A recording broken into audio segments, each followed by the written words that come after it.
The polished lobby of Cascadia Medical Center shimmered with spotless marble floors and glass walls that reflected the movement of staff and patients. The soft hum of hospital life pulsed around me, phones ringing, muted conversations in the corners, the squeak of orthopedic shoes on buffed tile.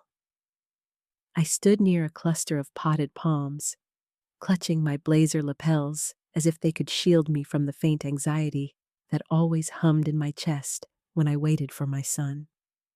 Then I heard it, a name I had not answered to in nearly 3 decades. Caitlin. The sound cut through the air, sharp, deliberate, impossible to ignore. My body went still, my chest constricting as if bound by invisible wire.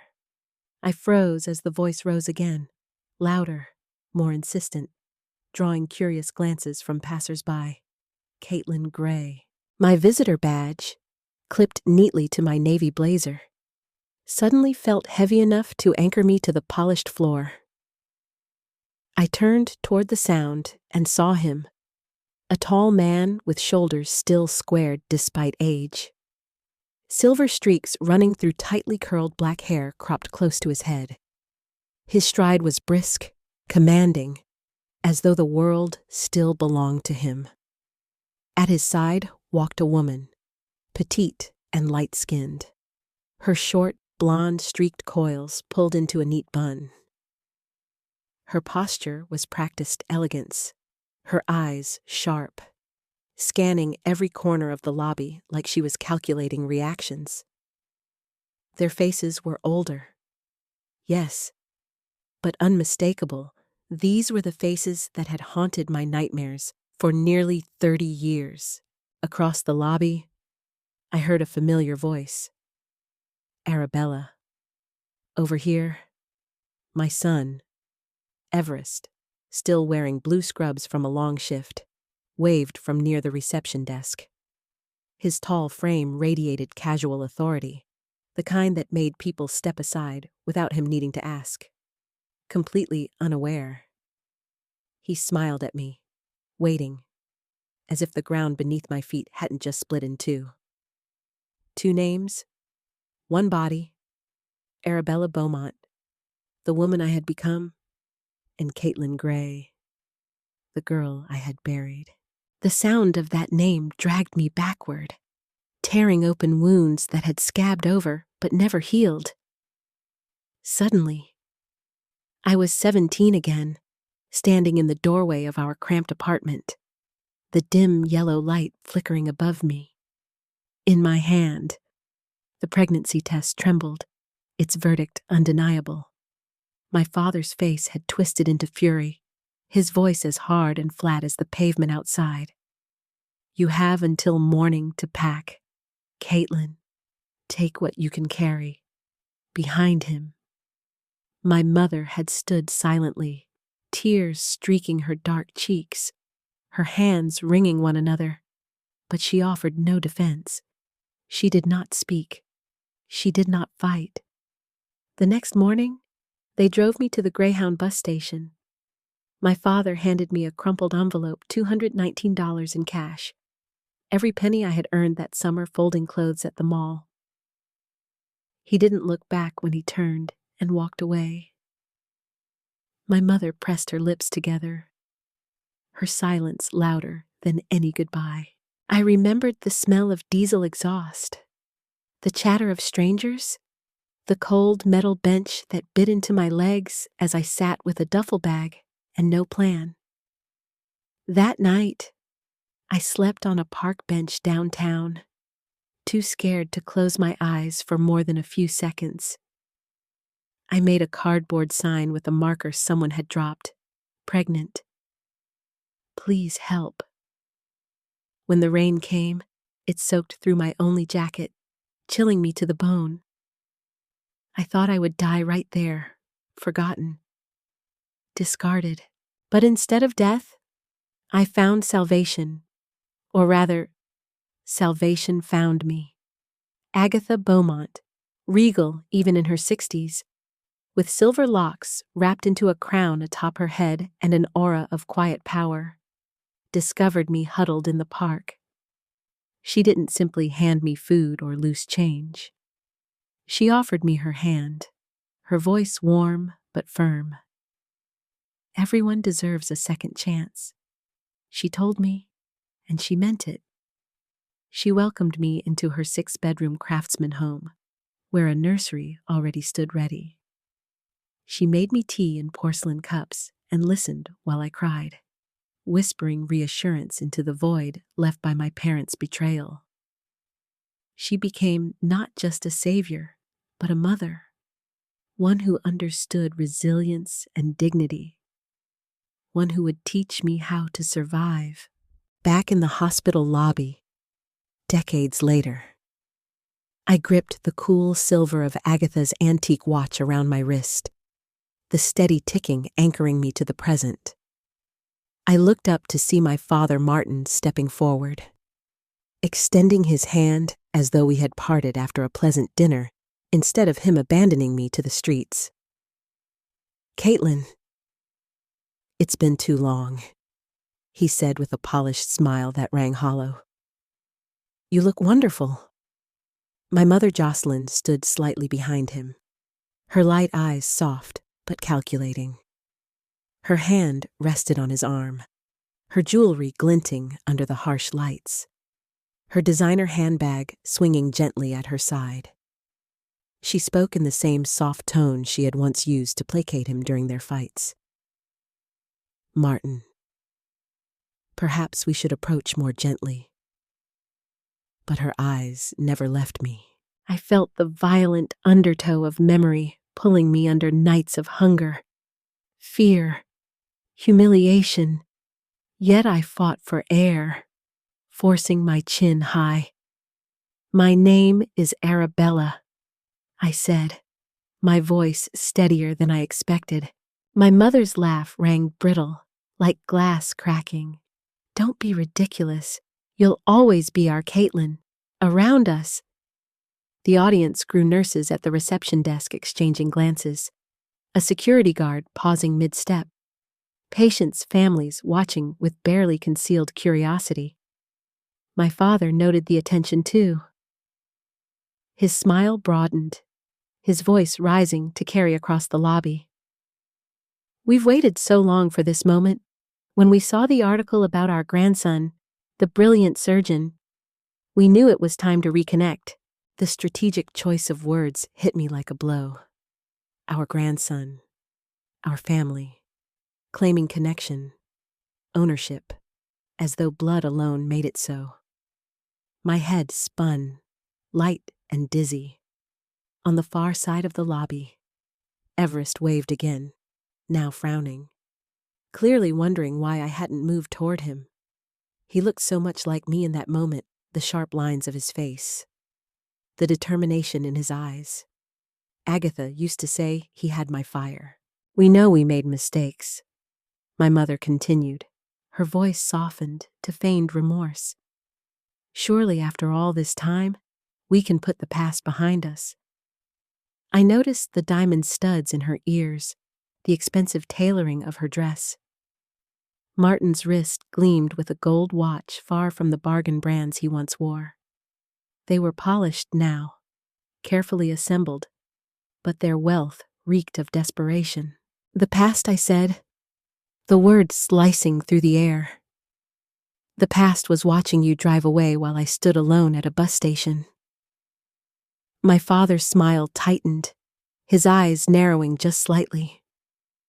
"We were young parents facing a difficult situation. You were 41. I shot back. She was 38. Murmurs rippled through the onlookers. My mother leaned closer, lowering her voice. "Darling, we've changed. We've regretted it every day since.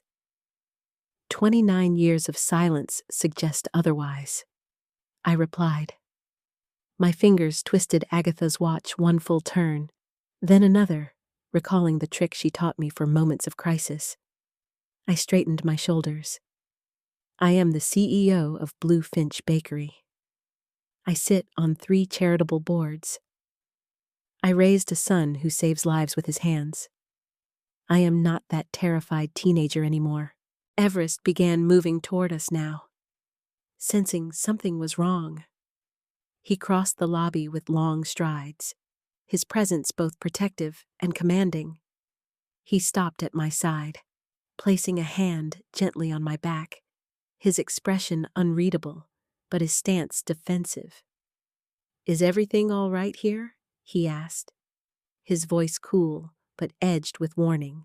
Martin's smile widened as he extended his hand toward Everest. "You must be our grandson. We've waited so long to meet you." But Everest did not take his hand.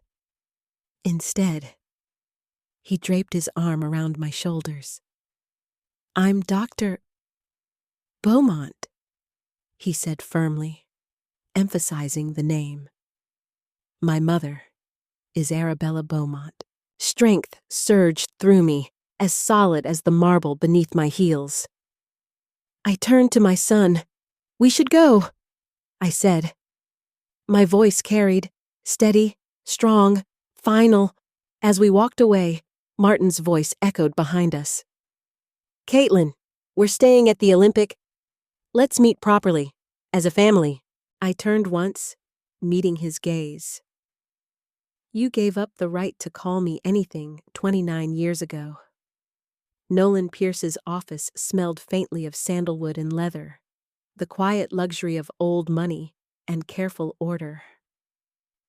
I sat stiff in one of his walnut armchairs, 3 days after the hospital ambush, still hearing the echo of that name, Caitlin, looping through my mind.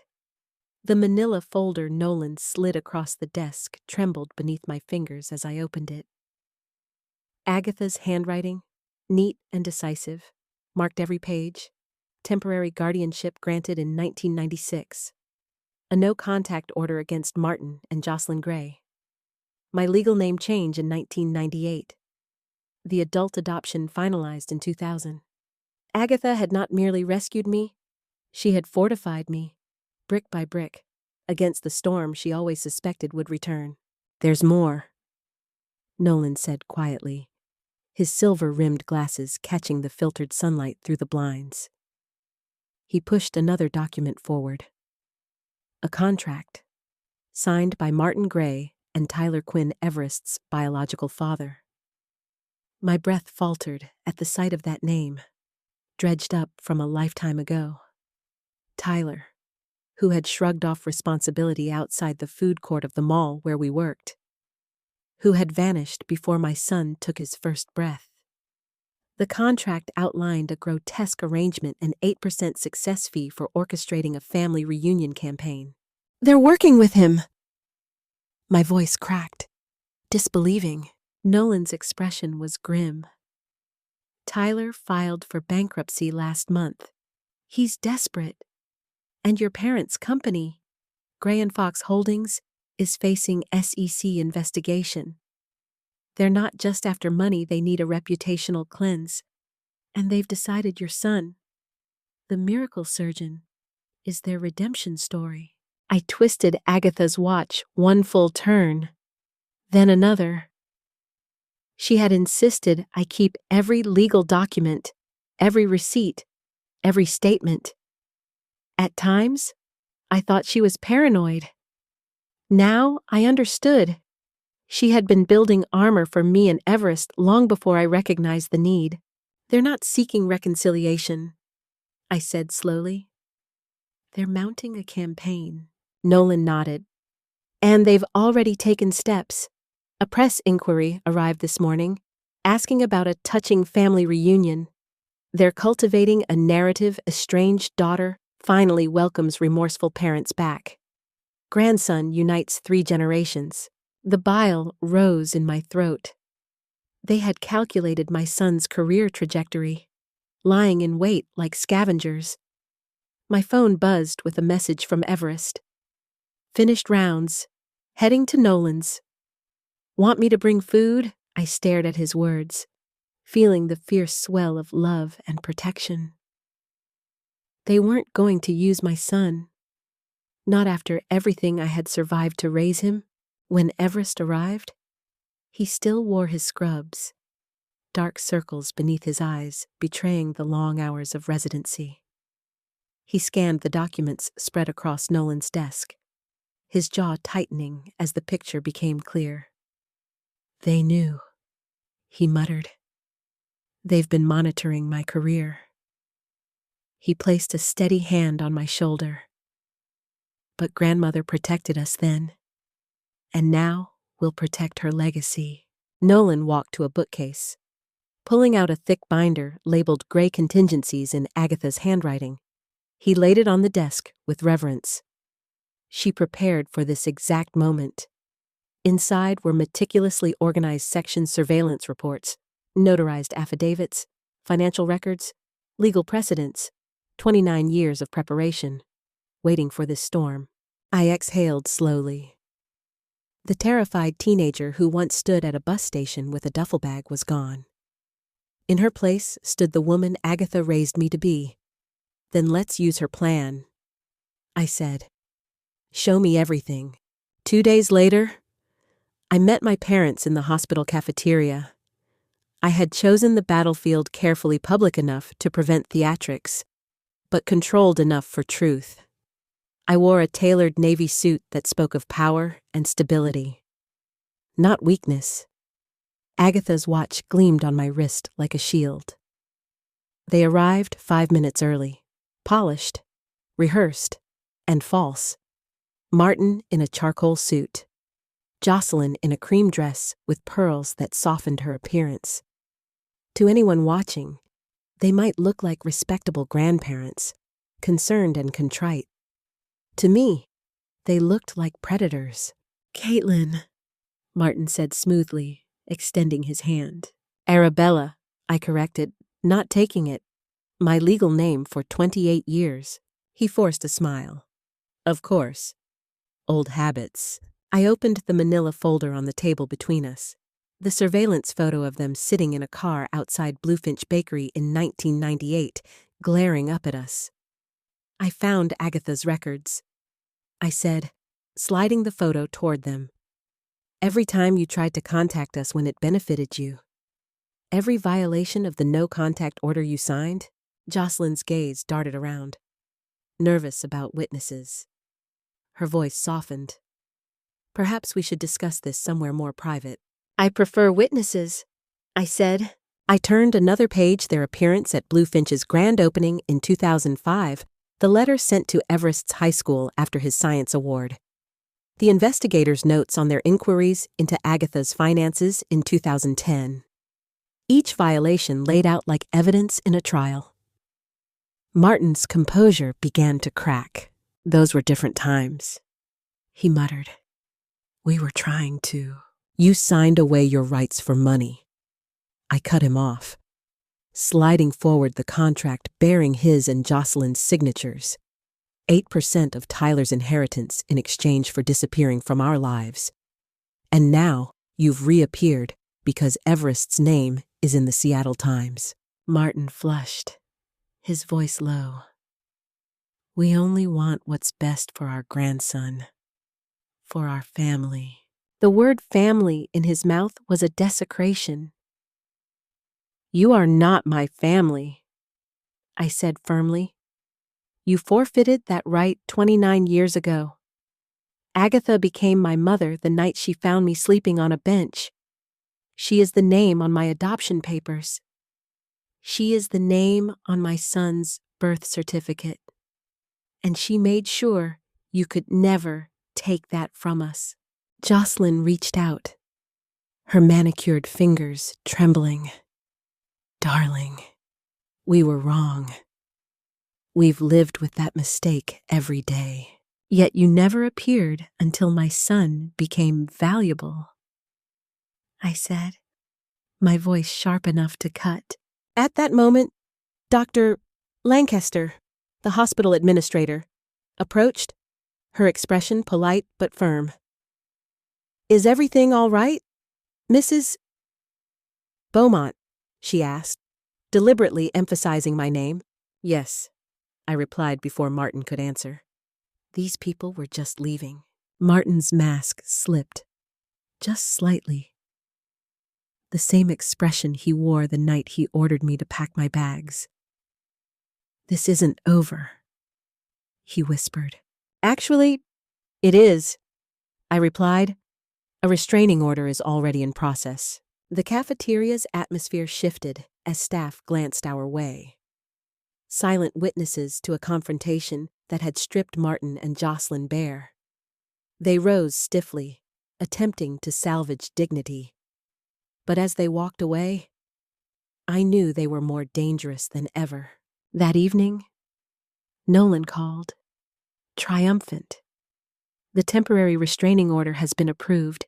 It will be served tomorrow." Relief should have flooded me, but instead, I felt the simmer of rage.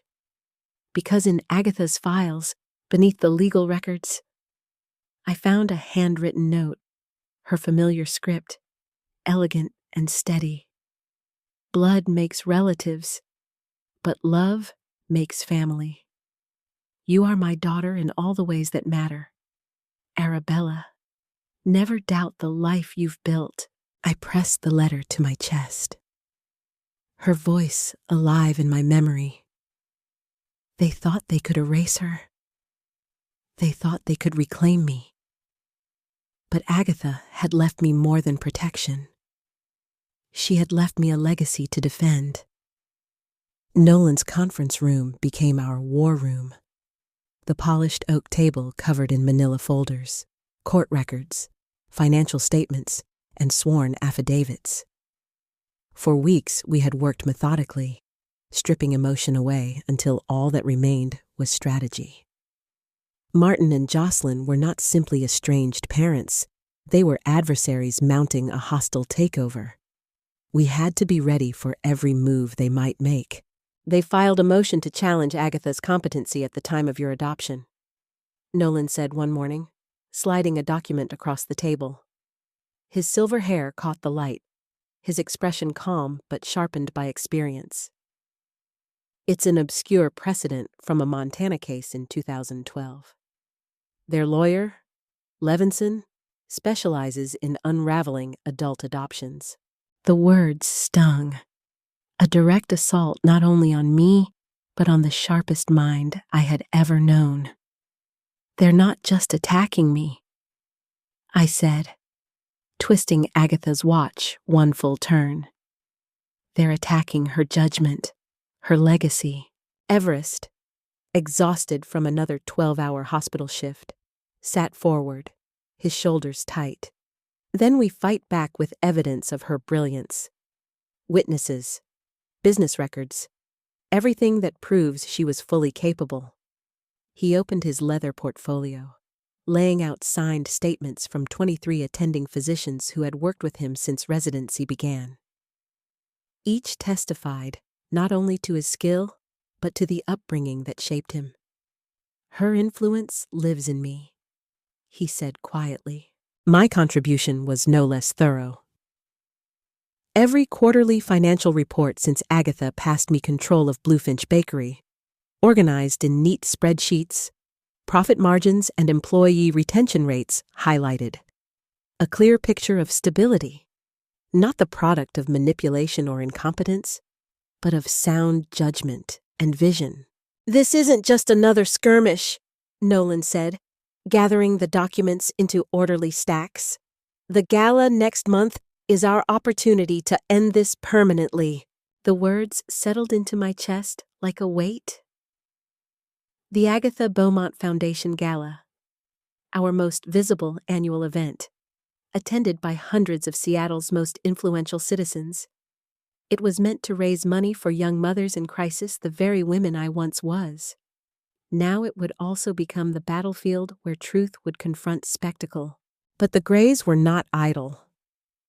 My phone buzzed constantly with reports of their interference. Marina, my bakery's assistant manager, texted they came by the downtown location, offered cash for information about our expansion plans. Everest reported them approaching his colleagues at the hospital, trying to pry into his fellowship application. Even our suppliers received calls from them, probing into financial history dating back to when Agatha still managed the hotels. "They're thorough," Everest admitted, pacing the conference room. "More thorough than we expected." "They're desperate," Nolan corrected.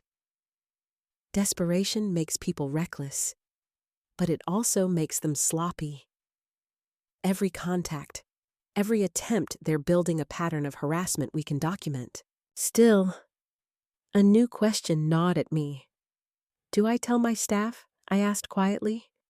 "About our family history. Will it make them feel forced to choose sides?" Nolan studied me for a moment before answering. "Agatha always believed transparency creates allies, while secrecy creates vulnerability. But the choice is yours." I pressed my palms against the cool wood of the table, remembering the park bench where Agatha first found me. Secrets had nearly destroyed me then. Perhaps honesty would protect us now. The weeks blurred into preparation. We cataloged vulnerabilities, built contingency plans, rehearsed responses. At night, I stood in my kitchen, staring at the copper pots Agatha once polished, rehearsing the words I would deliver if cornered at the gala. I twisted her watch, steadying my heartbeat against the anxiety clawing at my ribs. Then, one morning, my phone buzzed with a news alert. "Gray family seeks reconciliation with estranged daughter and grandson." My stomach dropped as I tapped the video. There they were, seated on a cream couch in a hotel suite, perfectly styled. Martin in a navy suit, Jocelyn in pearls, dabbing at non-existent tears. "We simply want to know our grandson," Martin said, his voice smooth and measured. "After seeing his remarkable surgical achievement, we realized life is too short to let old disagreements divide family." Disagreements. That was how he framed abandonment. I barked a laugh into the empty room, the sound harsh in my ears. The interviewer leaned forward. "And your daughter? What would you say to her if she's watching?" Jocelyn placed a hand on Martin's arm, her eyes glistening on cue. "Caitlin, sweetheart, we understand you may harbor resentment. We were young parents facing an impossible situation." "Young?" I muttered bitterly. "You were in your 40s. Martin's expression shifted into paternal concern. Caitlin was always sensitive, impulsive. We believe she fell under the influence of her employer, Agatha Beaumont, a wealthy woman who, unfortunately, had no children of her own." The implication was clear. They were painting Agatha as a manipulator, me as a fragile girl stolen from a loving family. My grip on the phone tightened until my knuckles turned white. They weren't just coming for me now. They were tarnishing Agatha's memory. My phone rang. Nolan's voice came brisk. "Have you seen it?" "I'm watching," I said, fury sharpening each word. "They timed it deliberately one day before the gala. They want to cast you as the bitter daughter standing between your parents and their beloved grandson." "They think they can define me?" I replied. "But they won't." "Then we activate everything?" Nolan said. Within hours, our counteroffensive began. Nolan's firm issued a press release, not defensive, but factual. Court records, guardianship orders, adoption papers all laid out chronologically. A statement from Everest followed. "Measured and professional, I am proud to be Dr. Everest Beaumont, son of Arabella Beaumont. My chosen family has supported me every step of the way. I respectfully request privacy as I continue my work saving lives." Testimonials appeared on social media from bakery employees, loyal staff who had grown with me for years. They spoke of my leadership, of Agatha's kindness, of the community we had built together. Donors who had wavered called to reaffirm their attendance at the gala. The narrative shifted, slowly but firmly. from heartbroken grandparents to calculated opportunists. Yet, when my phone rang again that evening, the voice that greeted me made my stomach twist. "The gala should be interesting tomorrow night," Martin said smoothly. "We've decided to attend." "You weren't invited," I said flatly. "We're community members interested in supporting young mothers." "What kind of grandparents would we be if we didn't support such an important cause?" I ended the call, turning to Nolan and Everest with the words tight in my throat. "They're crashing the gala." Nolan's jaw hardened. "Then we'll be ready." That night, we stayed at the office until midnight, reviewing security protocols, briefing staff, rehearsing statements. The gala floor plan was studied like a battle map.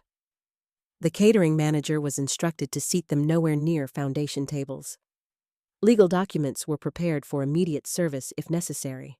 Later, in the quiet of Agatha's kitchen, Everest and I sat across from each other. The tiles she had hand-painted glowed in the lamplight, the copper pots catching soft reflections. "Remember what grandmother used to say about confrontations?" Everest asked, his voice low. I smiled faintly, though my hands still shook. "Never fight on their battlefield. Choose your own." He reached across the table, his surgeon's hands steady as he took mine. "Tomorrow, we show them what real family looks like." I squeezed his hand, drawing strength from his presence. "Agatha would be proud of you," I whispered. "Of us," he corrected. She knew this day might come, and she made sure we'd be ready. When he went upstairs, I lingered alone in the kitchen, touching Agatha's watch. Tomorrow, everything would change. Tomorrow, I would finally face the ghost of Caitlin Gray and put her to rest. Tomorrow, the battle Agatha prepared me for would reach its end.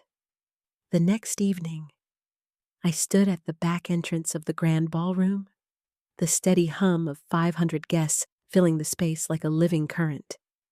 Crystal chandeliers dripped light across the crowd. Gowns shimmered, and tuxedos gleamed as Seattle's most influential citizens mingled with champagne flutes in hand. The Agatha Beaumont Foundation Gala had always been the culmination of our work. But tonight it was more than fundraising. It was battle. It was the reckoning Agatha had prepared me for. I touched the cool weight of her watch on my wrist, steadying my breathing. Everest appeared beside me in a tuxedo, tall and handsome, his bow tie slightly askew from his habit of fiddling before speeches. He straightened his shoulders, the surgical precision of his movements translating easily into composure. "They've arrived," Nolan murmured, stepping up behind us. Front entrance, plenty of cameras waiting. I didn't flinch. Let them have their photographs. They had chosen the spotlight. Tonight, that spotlight would expose them. "Mrs. Beaumont," a photographer called, motioning us forward. "Could we get a picture of you and your son before the program begins?" Everest slipped an arm around my shoulders. As the flash lit up our faces, I realized the picture captured something Martin and Jocelyn could never counterfeit: real family, built through years of sacrifice, sleepless nights, and unshakable love. No amount of calculation could create what we had. The program began with the foundation director's welcome, the lights dimming as the stage came alive. Guests turned their attention forward, anticipation buzzing. I caught sight of Jocelyn's blonde streaked coils near the front, her pearl earrings glinting as she smiled and greeted donors with the grace of someone who had rehearsed charm her entire life. Martin stood at her side, his posture straight, his expression carefully composed. They had positioned themselves exactly where cameras would catch every reaction. "Tonight, we celebrate 25 years of the Agatha Beaumont Foundation," the director announced, And we are honored to welcome Dr. Everest Beaumont, whose surgical innovations have saved 17 infants this year alone. Applause thundered through the ballroom as my son ascended the stage.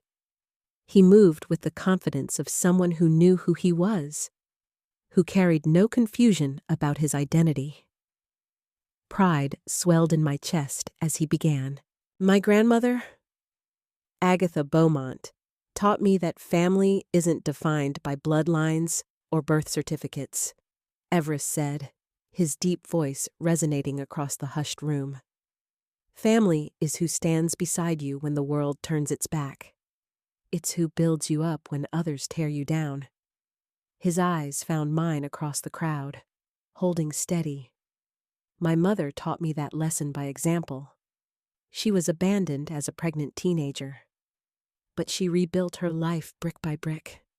Tonight, before we continue, I want to share something my grandmother prepared for us before her passing.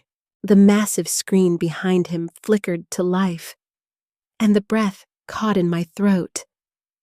There she was, Agatha, filmed 3 years earlier in her library, regal in her blue armchair, her silver locks crowned high, her eyes fierce with clarity. If you are watching this, her recorded voice began, then Caitlin's biological parents have returned, now that I am gone.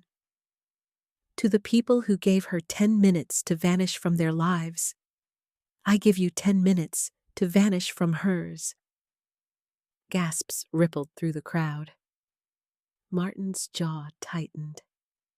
Jocelyn's smile faltered. The young woman you discarded became Arabella Beaumont, my daughter in every way that matters. Agatha continued. She built a life you have no right to claim. I prepared for this moment. Every document, every legal protection, every contingency. You will find no weakness in the fortress I built around my family. The screen shifted, displaying highlighted legal documents, the guardianship order, the no-contact agreement, the name change, the adult adoption. Each document appeared with Agatha's signature clear and unshakable. Nolan stepped forward, microphone in hand, his voice firm. For the record, these documents establish the permanent and legal severance of ties between Arabella Beaumont and her former identity. All parental rights were terminated in 2000. Murmurs spread through the room, heads turning toward Martin and Jocelyn. Their facade was unraveling in real time. But Nolan wasn't finished. With the click of a button, the speakers filled with a familiar voice, Tyler Quinn's, recorded in one of the documents Agatha had safeguarded. 8% success fee is fair. Once we establish the family connection, the foundation will be wide open. The room erupted in gasps. Donors exchanged horrified glances. A prominent hospital board member turned his gaze directly on the Grays, his expression hard. "This is outrageous!" Martin called, rising from his seat. His voice strained, but still commanding. "We are her family." Silence fell as every eye turned to me. My heels clicked softly against the marble floor as I stepped forward, the cameras swiveling, the weight of 500 gazes pressing down. For 29 years, I had carried the shame of abandonment, the silence of being cast aside.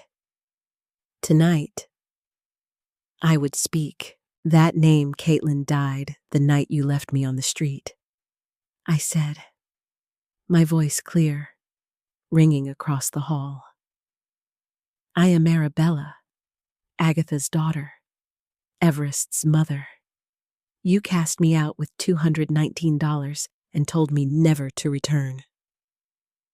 And now you want to claim what others built. What I built." Jocelyn rose, desperation breaking through her polished mask. "We were wrong," she pleaded. "We made a terrible mistake." "Yes, I answered. You did. And tonight, that mistake finds its consequence. I nodded to the back of the room, where a court officer stepped forward, papers in hand. Martin and Jocelyn Gray, she announced loudly. You are hereby served with a temporary restraining order prohibiting any contact with Arabella Beaumont, Dr. Everest Beaumont, or any employee of the Beaumont Foundation or Bluefinch Bakery. The ballroom buzzed with astonishment as security guards appeared discreetly beside them. Cameras flashed. Martin's shoulders sagged, his mask finally slipping. This isn't over, he muttered, but the words lacked conviction. Oh, but it is, I said softly. As they were escorted toward the exit, something shifted in the room. One pair of hands began to clap, then another, until applause roared like thunder. The ovation wasn't just for me. It was for every woman who had been discarded, every child who had been left behind, every survivor who built a life from ashes. Everest returned to my side, wrapping me in his embrace. She's watching, he whispered, his eyes bright. Grandmother is watching. I believed him. The director regained control of the program, inviting me to address the crowd. My legs trembled as I stepped up, but my voice was steady. Tonight is not about the Grays, I said. It is about new beginnings. I am proud to announce that next year the Agatha Beaumont Fellowship will double its capacity, providing housing, childcare, and education for even more young mothers in need. Because everyone deserves a second chance. Everyone deserves the opportunity to become who they were meant to be. Applause rose again, but this time it was steady, sustained, a wall of affirmation. On the screen behind me, images of the new residents appeared. 18 rooms for mothers and children, classrooms, gardens. Agatha's vision expanded into the future. Months later, I stood at my office window, watching sunlight spill across Seattle's skyline. The brass plaque on my door read Arabella Beaumont, CEO. No hesitation followed as I read it now. No phantom whisper of Caitlin. The Seattle Times business section lay open on my desk. Gray and Fox holding stock plummets investigation deepens. Justice had come not with fireworks, but with steady truth. Documented and undeniable. Everest texted Associate Chief Resident, "Dinner tonight to celebrate?" I smiled, replying, "Bring the Cabernet we've been saving." Later, I walked past the park bench where my 17-year-old self once sat, drenched and terrified. On it now was a young woman with a baby in her arms, tears streaking her face. I sat beside her gently. "I was right where you are once," I said softly. She looked at me with suspicion and fragile hope. I placed a card in her trembling hand. The Beaumont Foundation has housing and childcare programs because everyone deserves a second chance. Her eyes filled as she whispered, "Why would you help me?" "Because someone helped me," I said. That night, around Agatha's dining table, Nolan and Everest raised glasses in celebration. We laughed, the house alive with warmth and memory. After they went to bed, I lingered in the study, running my fingers over Agatha's books. On the wall hung a photo of me at 17, holding newborn Everest, Agatha's arm around us both. When I changed my name, I whispered to her memory, I didn't just change what people called me. I claimed who I was meant to be outside. The city lights sparkled like promises. Applications for next year's scholarships lay on my desk. 15 young women ready to rename their futures. Tomorrow I would read them. Tonight, I allowed myself peace. Because family is not blood, family is who stays. If this story touched you, don't forget to like it, share, and subscribe. And let me know in the comments what family means to you. Together, we can spread hope and second chances. End.